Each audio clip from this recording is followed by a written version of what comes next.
in the sun? You don't drink No, beer. I wouldn't well, okay, so yeah, man, like I like being out in the sun, but I don't like just being continuously outside. That sounds so bad to say. Um, Did you say mics are hot? Turn them off for a second, please.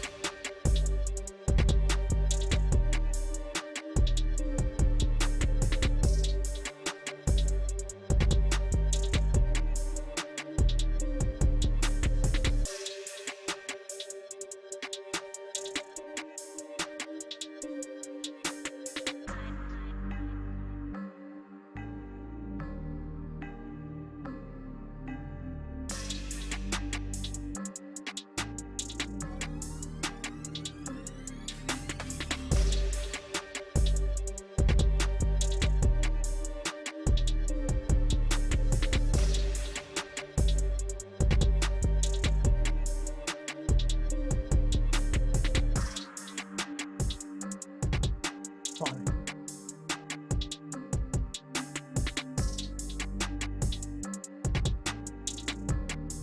Hey, good morning. Welcome to the Stochastic.com MLB Strategy Show. 13-game action today. Dave Loughran, Lafayette_D on Twitter. Breaking it all down with Matt Bellman. Joined me yesterday, did a fantastic job. We decided to bring him back for one more round. Josh is out yesterday and today, so Matt is filling in for him admirably, and we got a lot to talk about with 13 on the slate. So it's time to do it. Hit that thumbs up, subscribe to the channel, leave a comment down below if you're listening after the fact. And of course, if you're listening in podcast form, show some love around here. Subscribe to the pod. We didn't forget about you. Leave a comment, a rating, a review. That goes a long way. And if you're not in podcast form, we're everywhere out there in the podcast networks. Anyway, what's going on, man? How you doing, brother? Nothing, man. Doing pretty good for a Tuesday. Just grinding through this week. Yesterday was fun, so happy to be back on here with you. Was a weird slate last night, and we have another fun one to talk about. So I'm excited to break it down with you. Jordan, when that stream just buffered, was that on me or was that the stream for a minute? Probably on me. It's cool. Okay, that works. Anyway, yeah, because it keeps buffering on me. If it's just me, did it? Yeah, let me refresh. Sometimes a little refresh will help us out.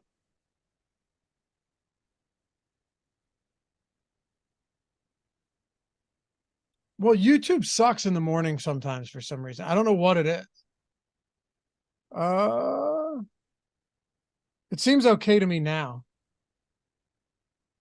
Let me know, Jordan, if someone said hold on, let me listen to this. Let me listen real quick.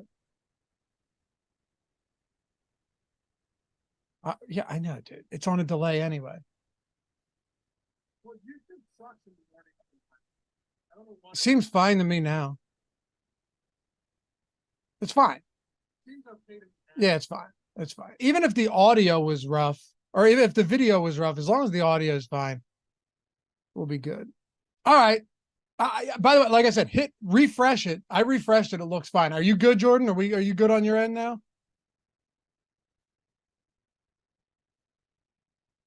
Talk to me, fella.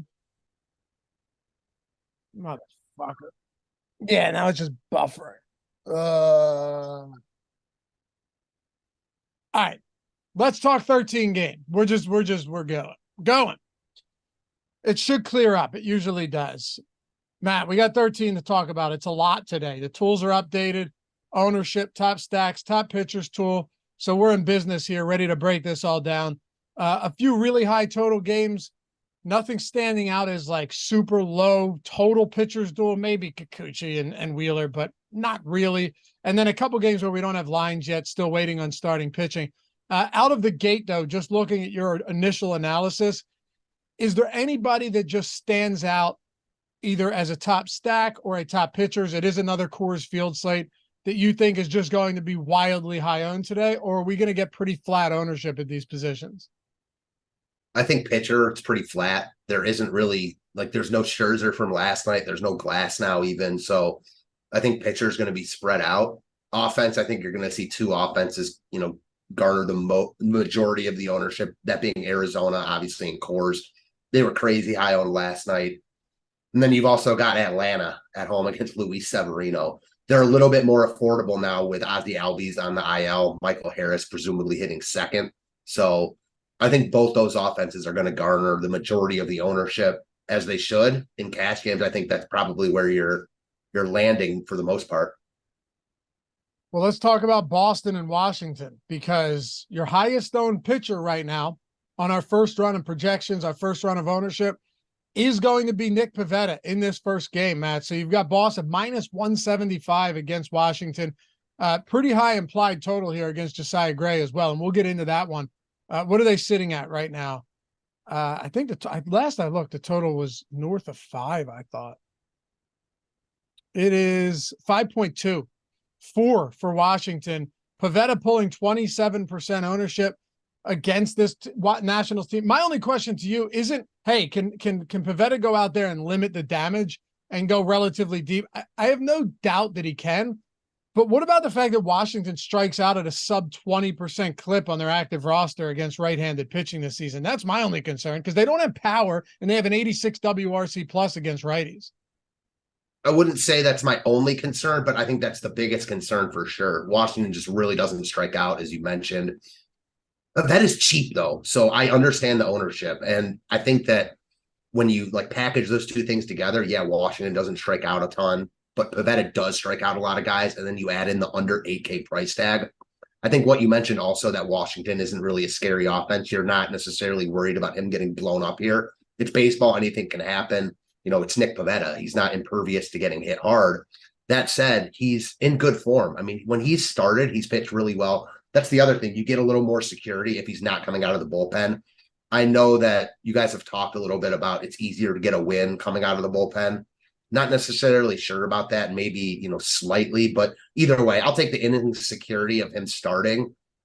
I really don't love this as chalk. It reminds me a tad bit of Nicholas yesterday. The difference being Pivetta strikes out, you know, a whole heap load more guys than Nicholas does. So it makes more sense in that regard.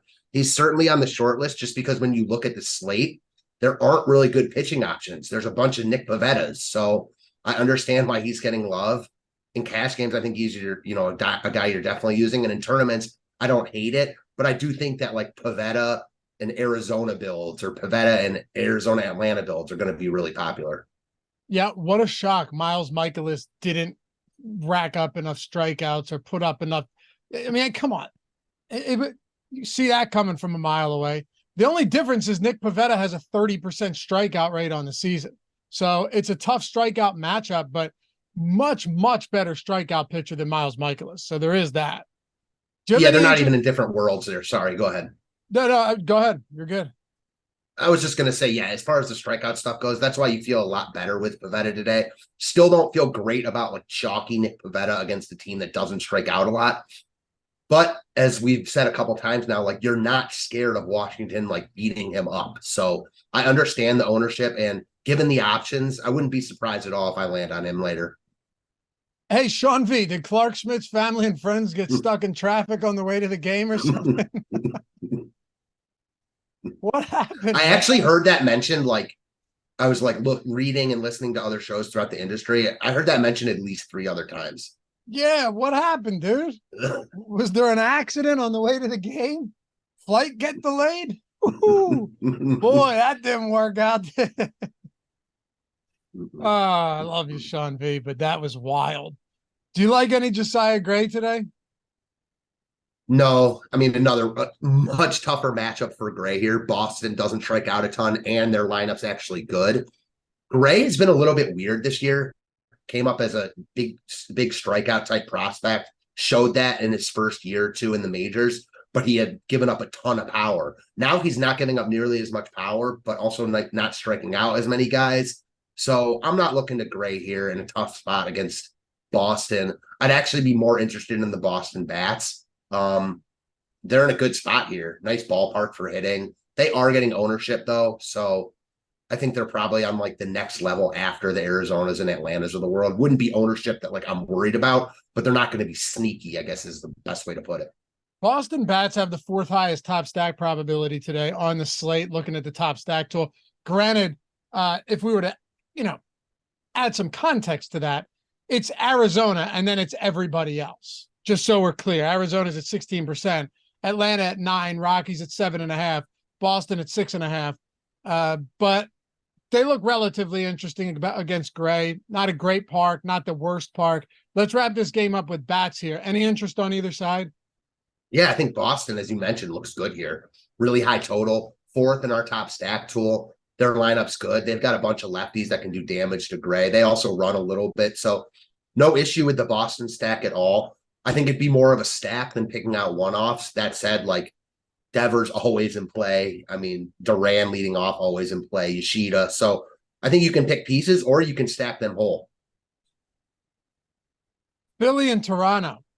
All right, so Zach Wheeler towing the say Kikuchi, 8-run total. Philly slight, ever so slight favorite here. Zach Wheeler ownership in this game isn't going to be anything insane, but he is coming in at 19%. Man, we have him at 19% right now. He's 11,600, but just so we're clear, Jordan Montgomery's 11,000. Like some of these price points today, are you seeing these? Giolito, yeah, 10-7 against Texas. Montgomery, 11,000 against the Angels. Bailey Ober's got a good matchup against Detroit. He's 10,200. These guys are expensive, and I'm having trouble I get that everyone's overpriced, but it's hard to pull the trigger on some of those salaries, man.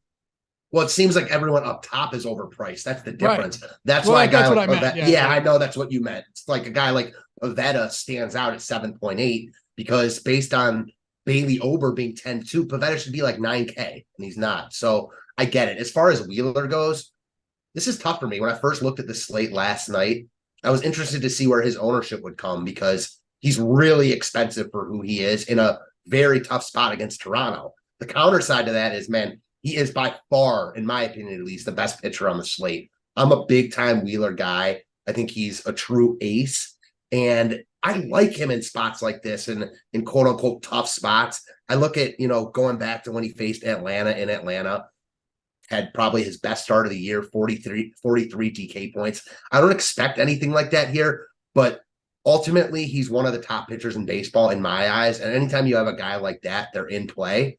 That said, certainly not a lock. I mean, the matchup stinks. Toronto doesn't strike out. They've got a ton of power. And he's really expensive. If I can make it work, I'd like to get to Wheeler. I don't know now if I'll be able to prioritize him. The reason I think that I would play him at this moment is just looking at the other options. Like the other expensive guys, I have zero interest in except for maybe Ober, which puts Wheeler certainly in play for me. It's a tough one, though. Yeah, it is. Look, I get it. It's just he's expensive, no question. But I will say that how many righties do you think are going to be in this Toronto lineup today? Because a whole bunch. Right. And that's what's interesting to me because Wheeler, heavy strikeout splits, depending on what side of the plate he's going up against. 33% K rate against righties this year. That's elite territory. Against lefties, Zach Wheeler's at 21.9%. That's something to me that makes a big difference. 0.8 home runs per 9 against righties, 33% K rate, 3% walk rate against right-handed bats, 2.62 xFIP. Those type of things stand out if you're going to get a righty-heavy lineup for Toronto. Which I don't think there's any choice of them running out a righty-heavy lineup because the few lefties that they have, Kevin Biggio, Dalton Varsho, those guys don't necessarily scare you, and they just don't have that many of them. So that only makes me like Wheeler more. I'm glad you pointed that out. Any interest in Kikuchi or bats? Feel free to take either side of this one. Kikuchi's really, really interesting here. He's in great form right now. He's just pitching really well. Philly is not a team I hardly ever pick on. They're also playing under the radar, really good baseball right now. Their lineup is good from top to bottom. They've got a bunch of guys that can mash lefties. Kikuchi gives up some home runs, but he also strikes out a bunch of guys. Adam talks about these spots a lot where you've got like a cheap pitcher and a cheap offense, and like it's hard to see, one side not working out. The offense in Philly isn't cheap, and Kikuchi isn't cheap either at 9K. But on this slate, I could really see one side breaking it out. Kikuchi especially, even though he's probably more expensive than you'd like to pay. I just look at the other pitching options on this slate, and he seems like one of the better ones, if nothing else. This is a tough game to break down, in my opinion.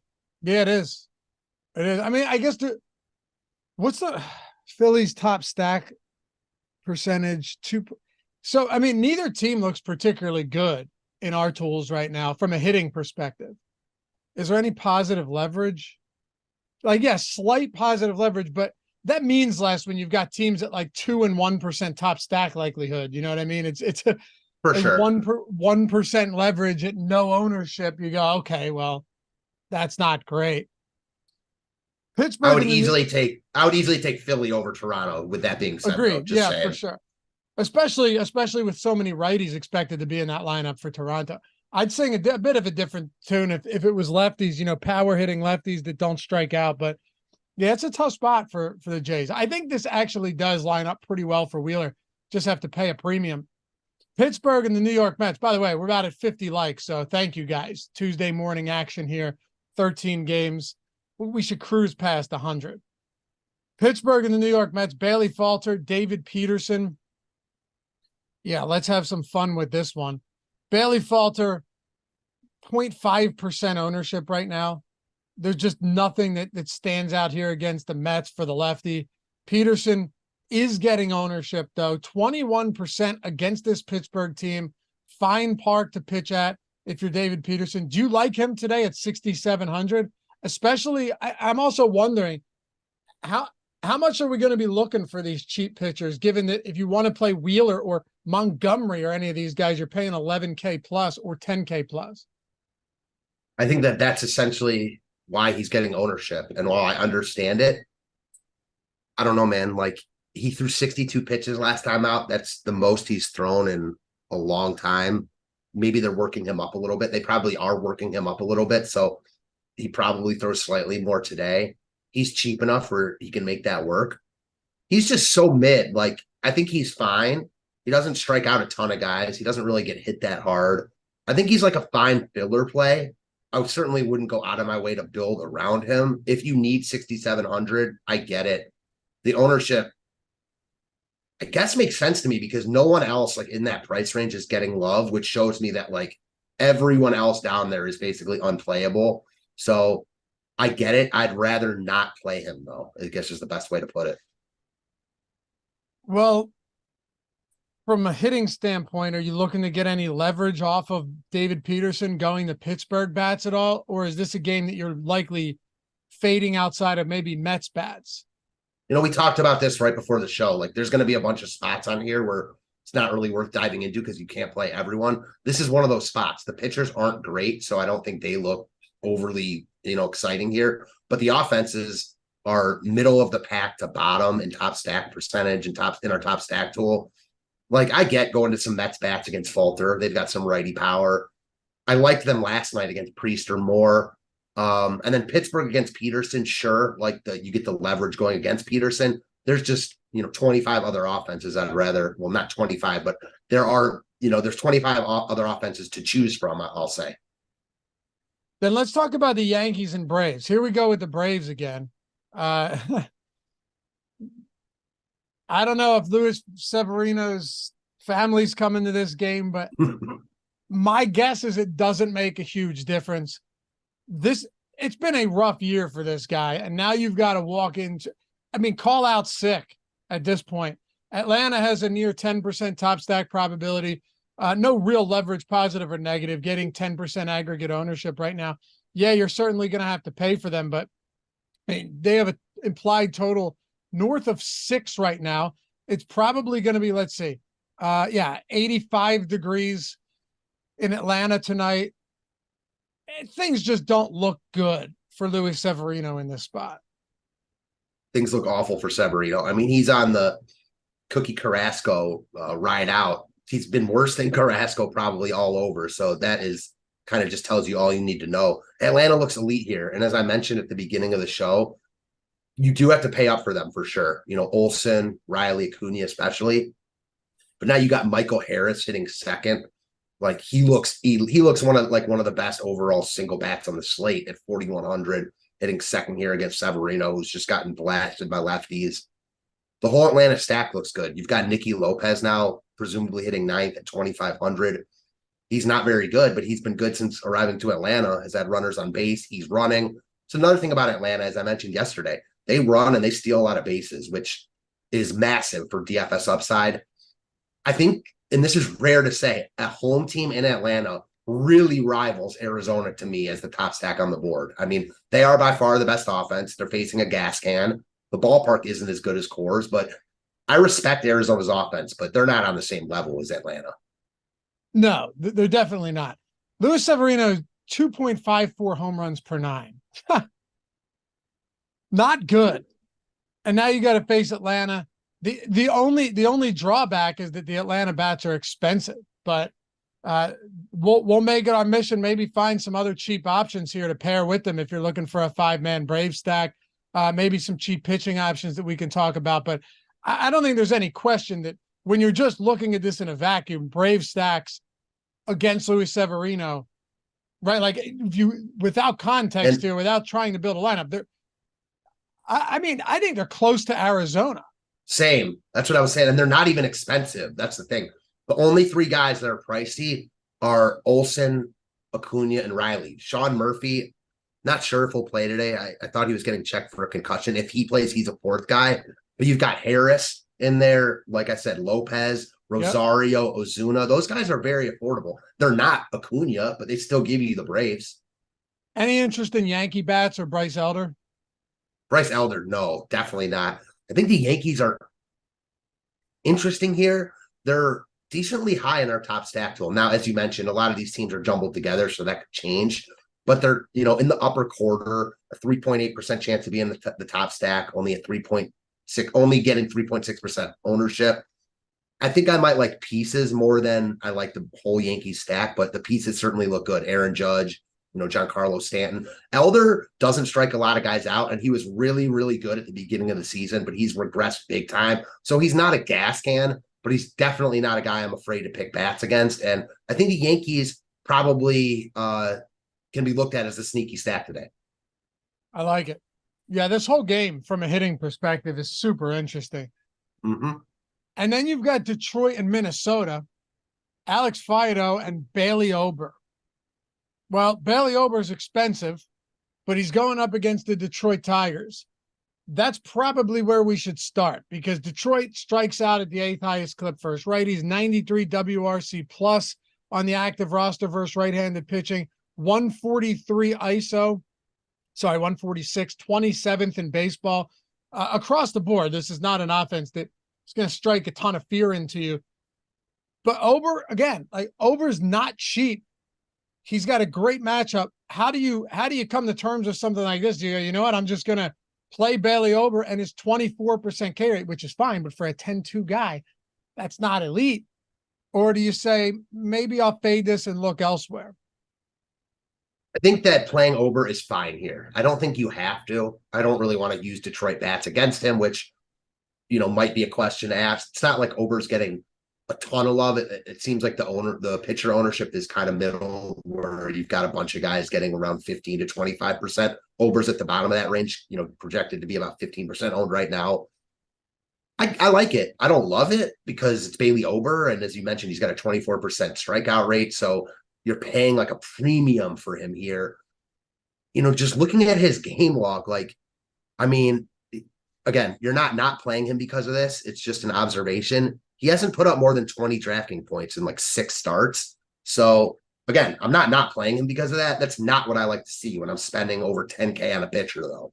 Like as of this moment, I think Wheeler would be the priority for me in a tougher matchup. He's just like a much, much better pitcher than Ober. I feel safer with Wheeler, even in the much tougher spot, especially after we talked about the righties that Toronto has. So I think Ober's fine, but he's not my priority as far as high-priced pitchers go.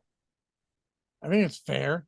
He's gone under 20 DK points in 15 of 19 starts. Like you said, yeah, like you said, you're not trying to just game log surf here, but that's 19 starts.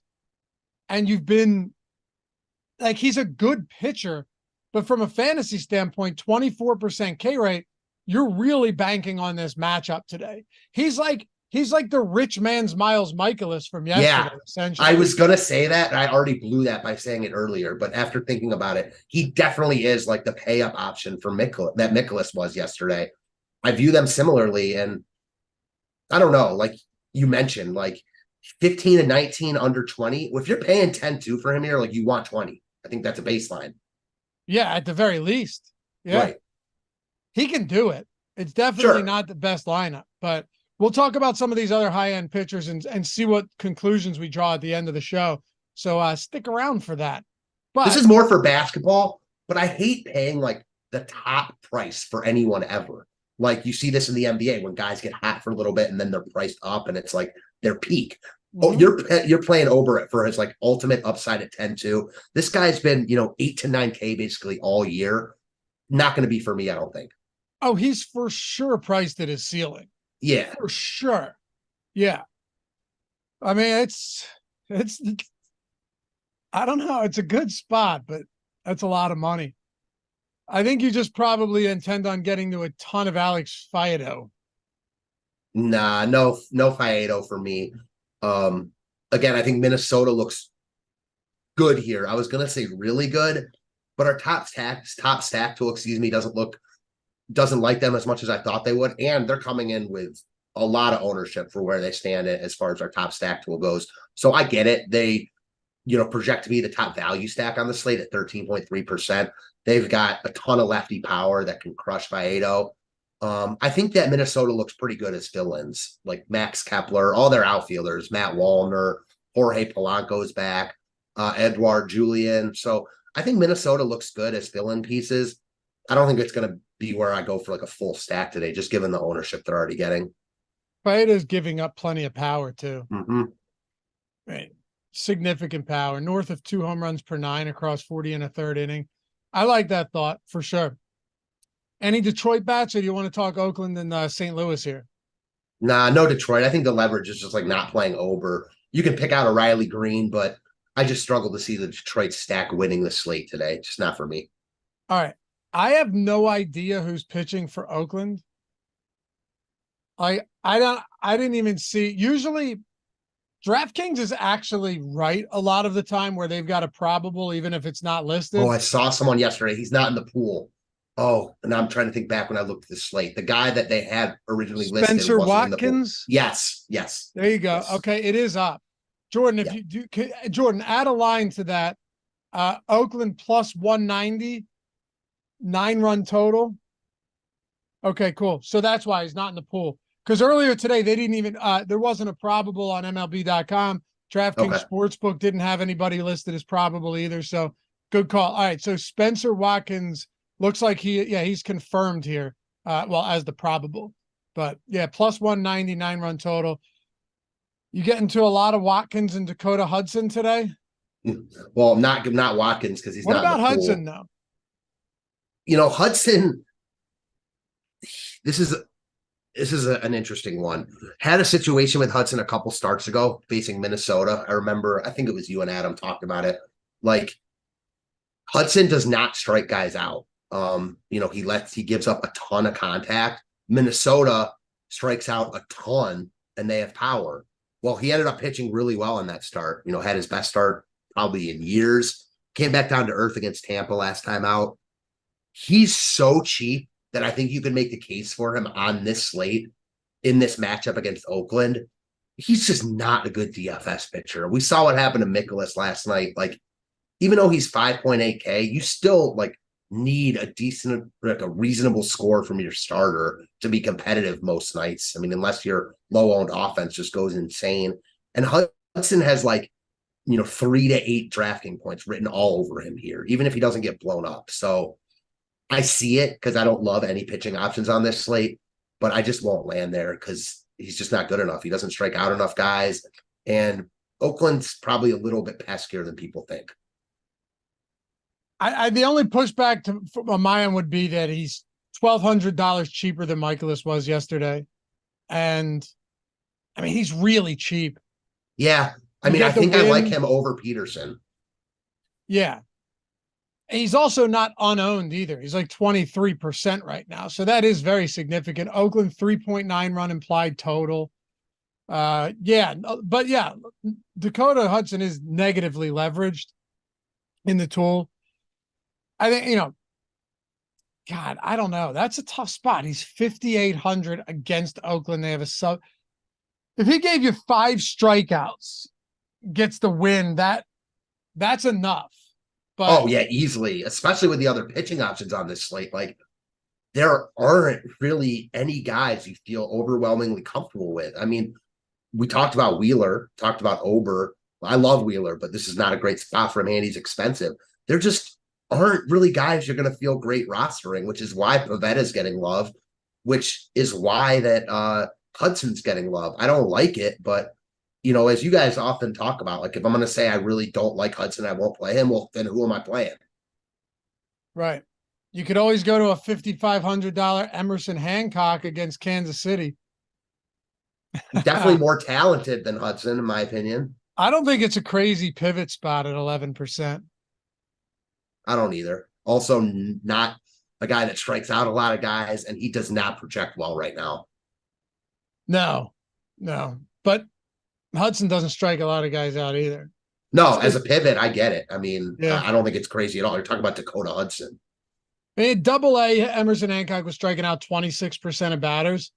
I think it's reasonable to assume he's a league average strikeout pitcher around that at the major league level, but that's yet to be seen. This is funny. I'm thinking about Hancock, and I remember, I don't know, I've got a weird memory for stuff like this. Thinking about a show that you were on a couple months ago when Emmett Sheehan made his first start, like the next time he was in the rotation, you were making a video and you mentioned how you watched a ton of his first start and like he got out of it pretty much unscathed, but he was so close to getting lit up. Like a bunch of fly balls to the wall. I don't know if you know exactly what I'm talking about. I know exactly what you're talking about. I was talking to Adam about it, and yeah, it was. I was saying I went back and watched it after you said that, so I remember for sure. And you saw like every ball was hard hit to the track.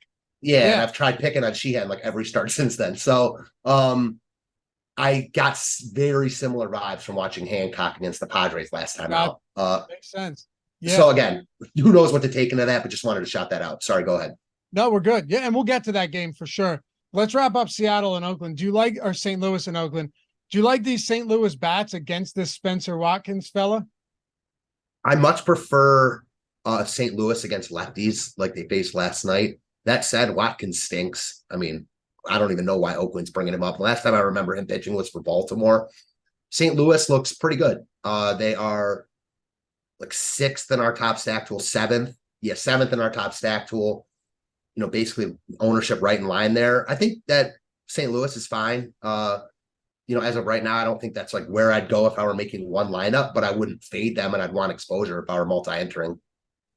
Chris Williams gifting 5 stochastic memberships. Keeps it coming every single day. Thanks, Chris. Appreciate you, man. Doing good things for the community around here. Goes a long way. Where else are we going? LA and Texas? Let's do it. Before we do, guys, you already know MLB lineup generator first week is $4.48. It is less than $4.50. You could go out anywhere right now and purchase something, unless it's like a stick of gum, juicy fruit. You're paying more than $4.48, and you're getting nothing in return outside of probably heartburn. With the MLB lineup generator, it's a legitimate investment. I mean, look at it like this. You go and you're like, man, I've been on the fence. I see all the comments in chat. I see the people winning. I see Stochastic Hall of Fame, people shouting out the lineup generator every day. I'm on the fence. And then you go, but why? I mean, if I end up winning money because this tool's giving me plus EV lineups where I can see the optimal projection, I can see the ownership, how chalky or contrarian, I can save the ones I like, discard the ones I don't like. I can set my stack type. I can swap and lock players, although I probably shouldn't because it takes it from plus EV to minus EV most of the time. Although you want to swap out like one player in a 5-man stack for something else to make it fit better. Sure. All of that understood. I can upload it to CSV. It's optimized for mobile. So I get home from work. I got to blow one out on the can. I just pull my phone up and boom, I got 5 great lineups that I can throw into the mini max for less than $4.50 a week. Why have I been on the fence? Worst case scenario is I don't love it. And at the end of the week, I go, all right, down 448, but I tried it. Plus, my lineups weren't working great for me anyway. This is going to build objectively better lineups because it's simulating these lineups thousands of times and giving you the plus EV ones where you can see everything from optimal percentage. Like I said, you can see the ownership, everything. And then once you save them and before you upload them to CSV, you can see all of your exposures across all of them.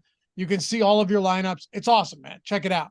And if you're looking to get a link in the description and in chat, as you guys already know, click that. It'll get it to you for $4.48 for the first week. Clayton Eskew said, generator is low stakes players' wet dream. It really is. That's why the price, like I said, is going to be going up. Not a lot, but just because it's been too powerful. But it's not just low stakes. It's like if you're short on time as well, you're short on time. And if you're someone that's looking to get into the game a little bit differently, you already know the lineup simulator, which is the generator on steroids, is down there in the description, or half off all of our tools from Stochastic Plus Platinum. You want to like all sports, you want to get all sports, all of our tools, all the stuff we reference on all the shows, that's 50% off. You can find all that in the description or in chat if you haven't done so yet. And if you ever have any questions about this, hit me up on Twitter. My DMs are always open at Lofty_D. All right, let's talk Angels in Texas here. How much Lucas Giolito and Jordan Montgomery do you want to get to today, Matt, with these price points sitting at a robust 11,000 for Montgomery and 10,700 for Giolito? Really surprised that Montgomery's so high in our top pitcher tool. He's second overall ahead of Wheeler. He's too expensive. Both these guys are too expensive. I think that Montgomery is, the guy I'd go to here in a much better spot against the Angels as opposed to facing Texas.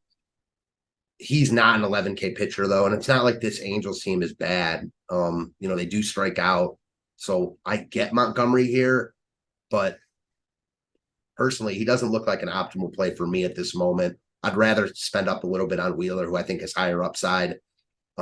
As you kind of mentioned at the beginning, I don't think any of these expensive pitchers are much at all.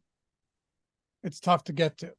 It's definitely tough to get to. Plus, this game has a 9-run total. It's not like there's a 7.5 run total in San Francisco or something, right? That's another thing to consider. I know the Angels have a low run total, but the Rangers are 4.9. How do you confidently get to Lucas Giolito at almost $11,000? Like you said earlier, just go to Wheeler in that spot. Makes sense. Do you have of all the expensive pitchers here, I think Giolito might be like the most unplayable in this spot. I agree. I still think Montgomery's wildly overpriced, but at least the Angels have a 3.8 run implied total, not at full strength, and they've got some strikeouts in the lineup. I don't see any redeeming qualities for a pitcher in this Texas lineup. That's my issue. Not even like ownership agnostic, not counting any of that. I like the Texas offense more than Giolito here. I agree. And you've got him priced like a crazy high. So we see this eye to eye. That said, going to the bats here, it's hard to make Texas work. They are so expensive. A 0.8% chance to be the top value stack. Giolito gives up power, and he can definitely get hit. It's really hard to prioritize these guys. Seager at 6,300. Simeon at 6K. Those are the two best guys in the lineup. It's hard to make them work. If you want Avisel Garcia, he's 5,700. If you can make Texas work, like if you feel comfortable playing Hudson and Peterson or however you need to make it happen, I get it. At that point, I'd probably just spend up on the expensive Braves guys, but Texas will be much lower owned. Yeah, I'm with you there. It makes a lot of sense just looking at it from that perspective, especially with the pricing on Giolito. Now, it's not like you're getting a ton of leverage off Giolito. He's unowned, but still, Texas isn't projected to be all that popular either. So yeah, interesting spot for sure. Texas pulling like 3% aggregate ownership right now as a team. How about this White Sox and Cubs game? Touki Toussaint, Kyle Hendricks. Run total in this sits at 8.5 right now at Wrigley Field. I don't know, man. I don't know. I guess I'm sorting by ownership in the top pitchers tool right now to see where everybody's popping at. Hendricks at 12%, Toussaint at 4.7%. God, Hendricks at 7,400, 12%. That's something, huh? Yeah, it is something. I guess is the only really way to put it. This is another one of these games, like, because there's so many places to go tonight. Like, no on the pitchers. I'm not interested in Toussaint ever. And Kyle Hendricks. I mean, listen, on this slate, the context of this slate puts him, like, I guess, in play. But that's about it. Just on the fringe of being in play. The offenses don't excite me either, though. Chicago, well, the White Sox offense is atrocious. And then the Cubs are pretty good. But Toussaint doesn't give up a ton of power. He's not a guy I'm, like, afraid to pick on.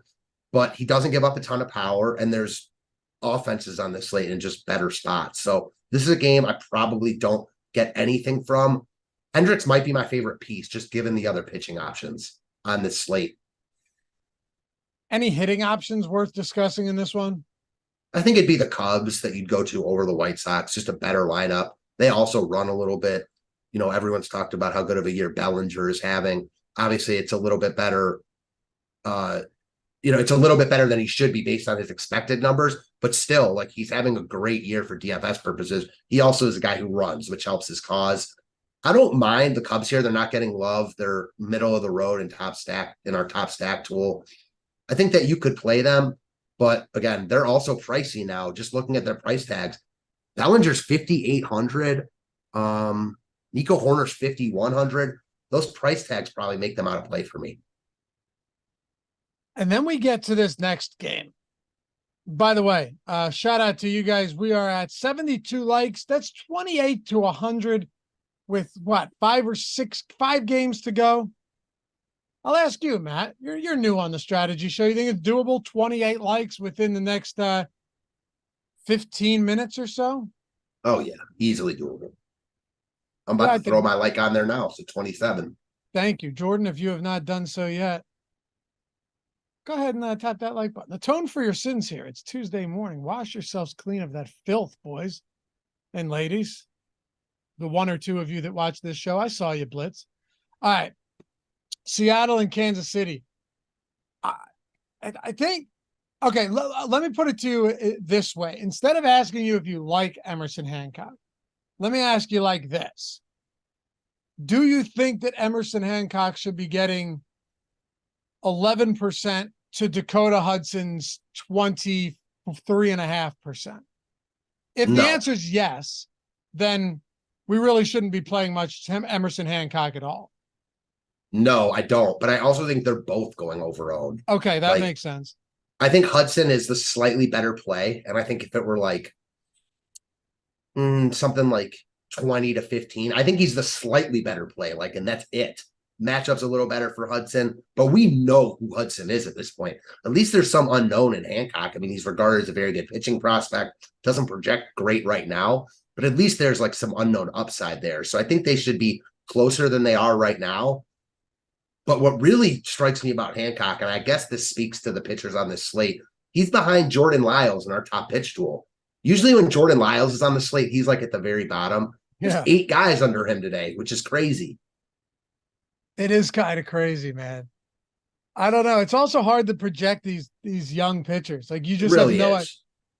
You could have an Andrew Abbott who, we know had great strikeout upside, but not to that extent. Just coming in there and mowing guys down, dropping 30 fantasy points every start, obviously came back down to earth. Or you could have other, top-rated prospects that just come in and shit the bed, and then, a year later or even later in the season end up becoming good. Grayson Rodriguez. Yeah, right. Which, by the way, Grayson Rodriguez, fantastic start yesterday. You could see it bubbling underneath the surface there. Yeah. Just some dog shit matchups that he had since he returned, limited runs, and then finally was able to pitch. He deep into the game. What do you allow? 1 run and strike out 6 or 7. I mean, it was a great start for Grayson Rodriguez. Yeah, the manager Hyde was raving about it after. He said he might have gone out for the 8th if he hadn't walked a guy. Said it was his best start easily. He looked good, and while he had a really tough road, he was facing San Diego last night, so that was impressive. I think you made the point that like I can't even remember where I heard this. That when Rodriguez like hits his potential, he should be like a 10K pitcher. Certainly not there yet. And who knows what happens? But whenever you get a guy like that at 6K or whatever, I mean, he was easily the play over Mikolas. Hindsight's 2020, but even talking about it yesterday, it seemed like a no-brainer. Probably Adam. That dude gets action in his trousers every time he talks about Grayson Rodriguez. So I'm assuming he already views him as a 12K pitcher. But yeah, I don't know, man. Kansas City is one of those teams where, you know, once in a while they'll tag you up a little bit. There's some pop in this lineup, but on the other hand, there's strikeouts as well. You talked about it, I think. Maybe no, wait a minute. It was you or Eric talking about how Kauffman Stadium is like a good triples park and everything, but we know it's not good for power as far as home runs go. So we'll see. Hey, do you think it makes sense to just come in around the field on Emerson Hancock today then instead of getting crazy? Yeah. I think if you're making 150, that certainly makes sense. If you're playing like a single entry, you know, I wouldn't play him there. I don't think it's crazy just based on the other options. But yeah, I think coming in around the field, if you're making 150, you know, between 10 to 15% makes sense just because he's so unknown. Speaking of the Royals, like just because I know we want to talk about bats here too.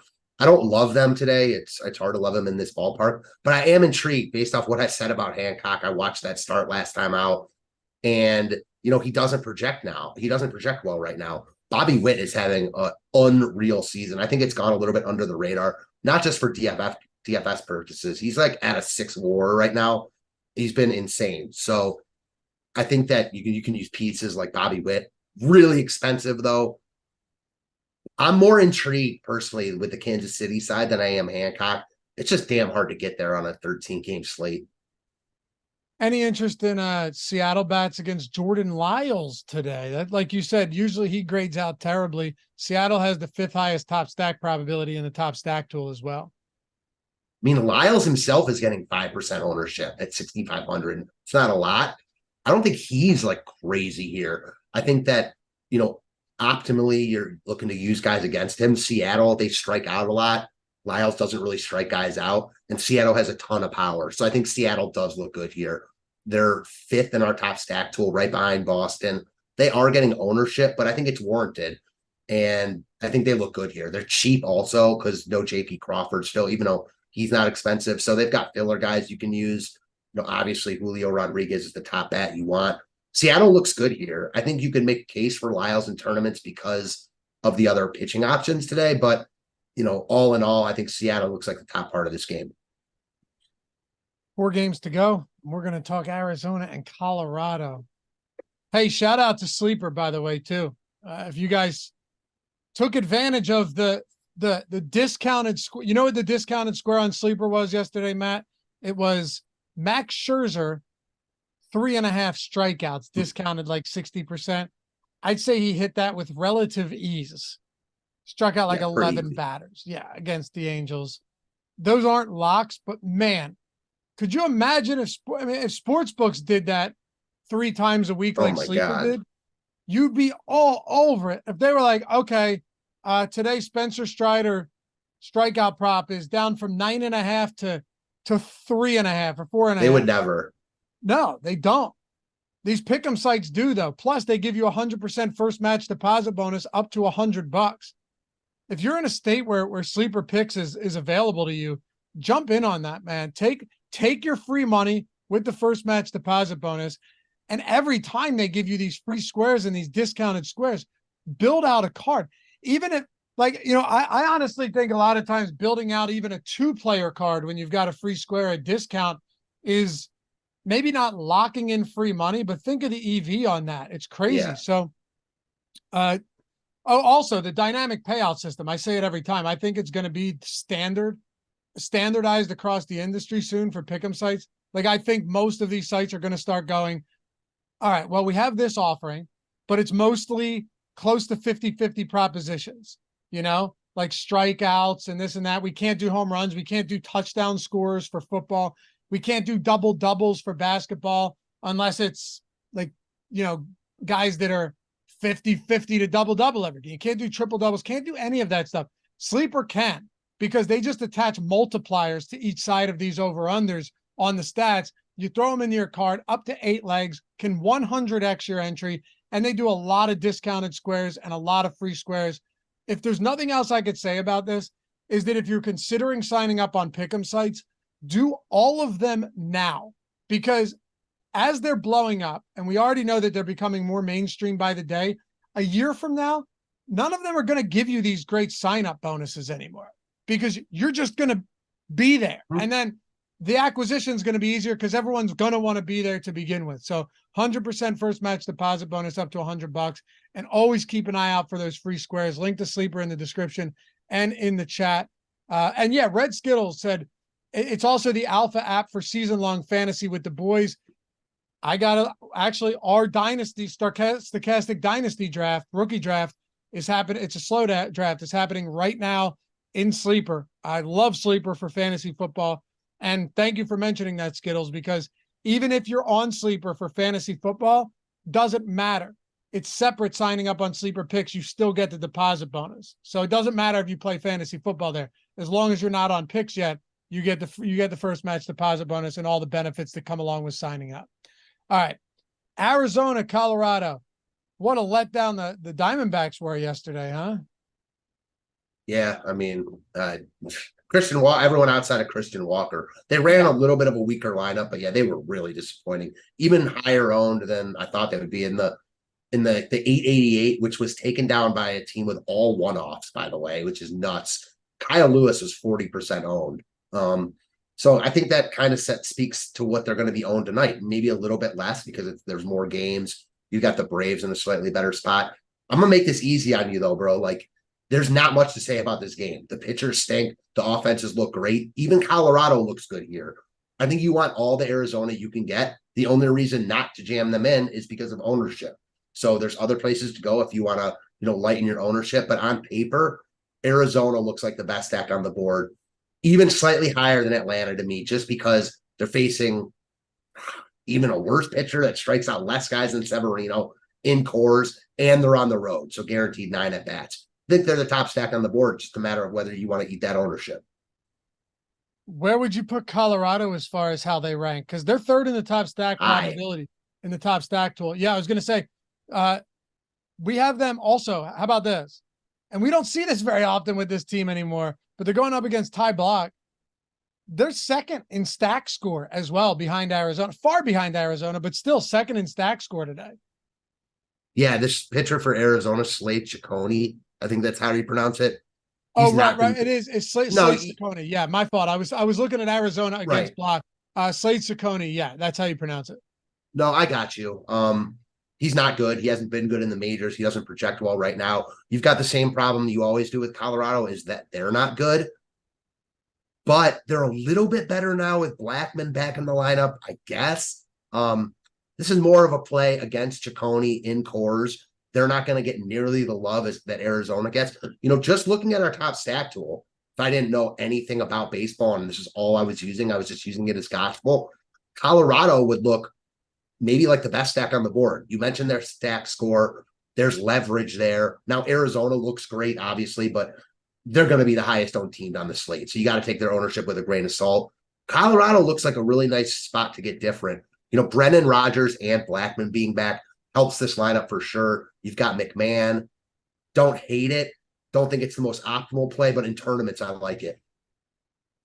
And I think we can just ignore pitching in this game. Yeah, nah. Yeah. Like, there's no need to get into Ciccone or Ty Block. It doesn't make Merrill Kelly had a game yesterday, but these guys, you wouldn't even play in Oakland against Oakland, really. Exactly. Merrill Kelly's good. Right. That's the yeah, Merrill Kelly's good. 6.7 run implied total for Arizona, 6.1 for the Rockies today. So when you look at the three highest totals on the slate, it is Arizona, and then I believe Atlanta, and then the Rockies. So I'm with you, man. It makes a lot of sense here. Plus, Rockies not that high owned. How do they look as far as value? Are they a relatively easy team to get to as far as price goes? I wouldn't say they're easy. They're only 3.9% chance to be the top value stack. Yeah. Like Ryan McMahon's expensive now at 4.9K, but Blackmon's back. He's 3.3. They've got cheap guys scattered through in. You're going to, pay up for their top bat and McMahon, but on a slate like this, when we don't love the high end pitching, I think it's more than doable. Elias Diaz. I'm seeing John Mantiply pitching for Arizona now on DK. Is that something you've seen? Oh, hold on. Yo, he's opening. Okay. So he's opening for that slate. It doesn't change anything for me. Yeah, I think Colorado's a little bit more expensive than they've been, but I think that just lowers their ownership. Doesn't bother me at all on a slate like this when, I'm certainly not jamming two of the high price pitchers, I wouldn't think. Although now I'm seeing, however, that Bryce Jarvis is expected to be the long reliever. Only thing I care about is whether he's a lefty. I see he's a righty also. Yeah, I mean, he hasn't really pitched in the majors. They said he's comfortable asking Jarvis to throw between 40 and 60 pitches in any outing. This is just like the baseline of what I can find. After you said that, I know nothing about him. Really doesn't change the spot for Colorado for me. I mean, agreed. And I don't know a ton about Ciccone either, if we're being honest. Jarvis has been good in AAA. 23% K rate, fine. 1.02 home runs per nine. 40% ground ball rate. That's not great. Yeah, I don't think we should be too worried about this spot. Also, here's how we can tell too, right? Let's see what the odds look like since this is. They will not change. I'm confident in that. Do you agree? What'd you say? I don't think the odds will change at all. Do you agree? Yeah, it's a 12.5 total in this game. And the Rockies are only plus 124 on the money line. So it's not like all of this is going to Arizona at all. Yeah, this changes nothing at all. Nothing. Baltimore and San Diego, Jack Flaherty, Michael Wacha, 8.5 run total here. Pretty even matchup between these two teams. Just pulling ownership up and looking at this. Flaherty, about 6% ownership. Michael Wacha getting 1% ownership. We do have him as a positively leveraged starter, though. 10% top two probability. I'm not saying you go out there and run 40% Michael Wacha, but I don't know. Maybe he's underowned. At that price point, though, there's no way, dude. I mean, at that price there's point, no way. So that's the thing. You have to contextualize stuff like this when it comes to the top pitchers tool. Like you have to look at top two probability, or on FanDuel, top pitcher probability. You have to look at ownership leverage, but also value. And from a value standpoint, top two value, he's like bottom 5 today at almost 10K. He might be the one guy I'd play Giolito over. Just because like he's expensive, also a little bit cheaper than Giolito, but he hasn't pitched since the beginning, like the very beginning of July 1st. I don't know how long he's going to be able to throw here. Like, could you see him throw 80 to 90 pitches? Sure. I don't know how much more than that. He's in a tough matchup against Baltimore, and he's expensive.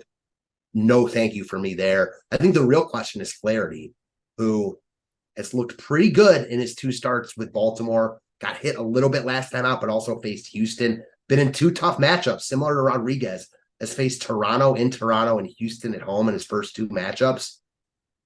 This San Diego team is a really hard one to to know what they are. They've got talent up and down their lineup, but they seem to struggle a lot, especially against right-handed pitching. You saw it with Grayson Rodriguez last night.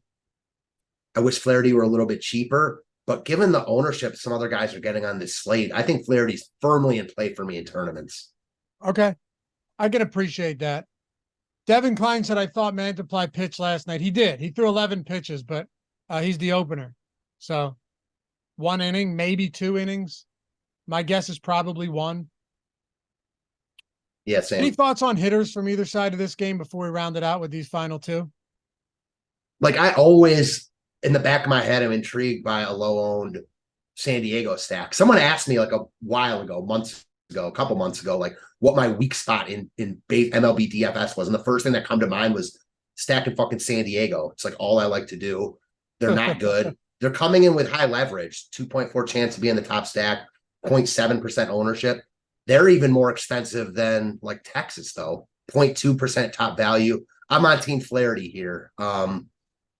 If they were facing a lefty, maybe it would be different, but they're way too expensive. And then Baltimore, like I respect Waka, but they're even behind San Diego in our top stack tool. They're also expensive. So on the offenses for me. I think Flaherty is my favorite piece of this game. Shout out you guys getting us north of 100 likes. Knew we'd get there. Matt knew we'd get there as well. It helps us. Helps with the algorithm, you know? It's an odd, fickle beast, but everything goes a longer way. Help us keep the lights on. Keep putting free content out there, you know what I mean?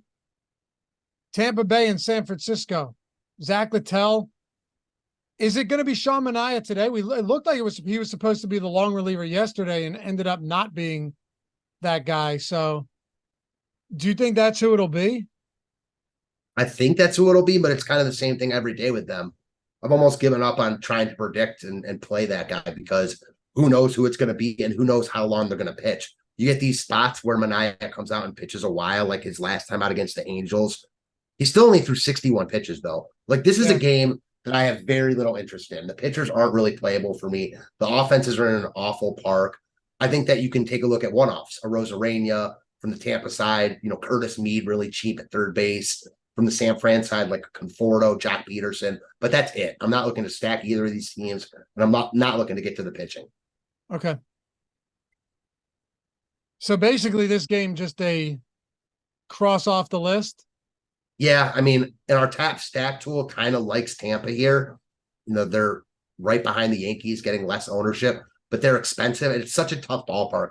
I think picking one-offs like a Rosarania, as I mentioned, depending on what their lineup looks like, is the smart move. If I were playing the late slate, I think Tampa's a great look. Okay.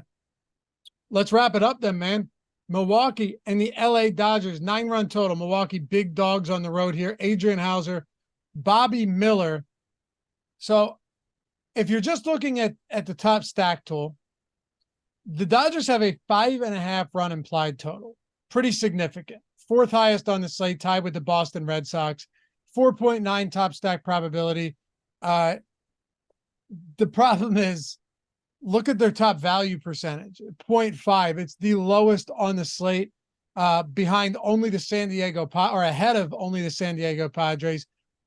They're undeniably a difficult team to get to here. And when you kind of zoom out on this game and look at it against Adrian Hauser, Hauser's never a guy that you want to run out there and be like, this is a great DFS option. He also doesn't give up a ton of power, though. Like, he doesn't strike batters out, only 18% K rate, only 1 home run per 9 on the season. And we're, pretty far into the season. 136 expected ISO against lefties, 145 x ISO against righties. Actual ISO is 0.095 against right-handed bats. So he has done a good job of limiting power this year. Makes it tough when you're paying a massive premium for a stack, unless you think it just makes sense to get to the Dodgers because of low ownership. I think that you could certainly make that case. I think what you said at the beginning, though, overrides that a little bit. Their stack score is really low here, bottom half on the slate because of how expensive they are. Yep. And as you mentioned, like, Hauser is certainly not a guy we're looking to use here against the Dodgers, because you don't really want to use anyone against the Dodgers, but he's not a gas can. He doesn't strike anyone out, so we don't love him for DFS purposes, but he doesn't give up a ton of power. I like the Dodgers because you can always like the Dodgers. They're the Dodgers, and they're really, really good. But saying I like them and also saying I'm going to prioritize their insane high price tags are two different things. Like, if you want to roster the good hitters from the Dodgers or the guys you want, Betts, Smith, Freeman, Muncy, you're playing two of those cheaper pitchers. You can use, some of the cheaper guys, Peralta, Jason Hayward. I kind of liken that to the Braves guys. And I think the Braves secondary pieces are just better than the Dodgers. So I think that the Dodgers look similar to the Braves from their top bats, because it's Freeman and Betts, but the secondary pieces look better from Atlanta for me. Do you want to get to any Bobby Miller here? He 5% ownership, positively leveraged in the top pitchers tool at 7.5. Strikeout rate sitting around 23% on the year. Does a good job of limiting power. 410 xFIP. All of these things don't look bad on Bobby Miller, but do you want to pay, what's he, 9,300 today for him? Man, let me tell you, Matt, you're right. You mentioned it right at the top of the show. You corrected me when I said pitchers are overpriced. It's like everybody that should be mid to high 7K and up is all priced up $1,000 or more from where they should be. Except Pavetta, which is why he's getting love. Right. Like, he's the only one. Bobby Miller should be around the same price as Pavetta. The thing I will say about Miller, if you know nothing about baseball and you're just looking at the top pitcher tool, Miller looks really good here. He's like the only guy up top with any leverage. He's top 13% chance to be a top 2 pitcher, only 5.4% ownership. This is another one though, like, again, similar to Ober, not playing him because of this. Like, I think Milwaukee's a fine spot. They strike out. But after his first 4 starts, which he came up and pitched really, really well, had 4 straight 20-plus DraftKings point starts, he has not hit that one time. So he hasn't hit 20 since like early June. And again, he's certainly capable of doing it here. But at 9,300, it just doesn't give me, the confidence that I would like. So I probably don't get to Miller, even though the leverage is there. I don't care about leverage as much with pitcher as I do with offense, just because the range of outcomes is so much smaller. Yeah, absolutely. He had some tough at Arizona. They don't strike out. At San Diego, Cincinnati, at Texas, at Mets. I'm just looking at some of these games to get some context. I mean, Kansas City. It is interesting that a guy like Kikuchi, who's in really good form and has been the better DFS pitcher, it's getting like 4 times the ownership that Miller. I mean, Kikuchi's in the worst spot for sure. I'd much rather face Milwaukee. Yeah, that's a good point. And they're essentially the same price too. Yeah. Yeah, like Miller does look really interesting in tournaments, even though I don't have a ton of confidence in it. I guess I'll go back to like, what pitchers do you have a ton of confidence in? Not really anyone outside of Pavetta. We like Wheeler, but that's just a play on the talent. He's also too expensive for the spot he's in. No, you know what? That's a good way to end the show. You're right. Maybe Bobby Miller, like the leverage does make sense when you look at this slate. It does make sense when you look at it. There's especially other guys, if you want to play Atlanta and Arizona. Sorry, go ahead. No, I was just going to say, if you asked me whether I'd rather have Bobby Miller or Michael Wacha, I think it's a resounding yes on Miller and no on Wacha here. And Wacha's $500 more expensive than Miller. So, yeah. And I was talking good about Jack Flaherty, and I do like Flaherty. I like him more than a pitcher than Bobby Miller right now, but they're similarly priced. Miller's a little bit more expensive, 900 more, but he's much higher in our top 2 pitcher tool, which, again, I don't look at this stuff as gospel, but I'm looking at the tools. I'm going to, take something out of them. Absolutely. And they'll change throughout the day. You guys already know. You want 50% off everything. It's all in the description and in chat. Man, the top stacks and top pitchers tool are so valuable, man. It's just so helpful. It's the best tool in the industry. Like this is just a unsolicited review. The top stack tool in baseball, with the top pitcher tool, all that stuff. The NBA boom bust tool are the best. And the top NFL stack tool top for like League of Legends. Well. Yeah, NFL top stack all of tool it is great. There's nothing better in the industry. Like if that's all you look at, I think you're doing fine. Absolutely. And if you're doing Stochastic plus Platinum, the MLB lineup generators are included in that as well. So same with like PGA, MMA, NASCAR, NFL, all of Matt Gajewski's preseason data and projections and depth charts. That is phenomenal package there that's included. So the 50% off is huge this time of year because there's a lot of sports stuff happening and football ramping up. Link down there, like I said. Jordan can throw it in the chat one more time. But hey, appreciate you guys watching as always. Make sure to follow Matt at Fantasy Tips Matt on Twitter. Go ahead and do that now. All right, just go do that now. Follow me at Laffy_D. Shout out to Jordan Klein for producing this one. We'll see you back here tonight. Deeper dive live before lock for this 13 gamer. Until then, peace.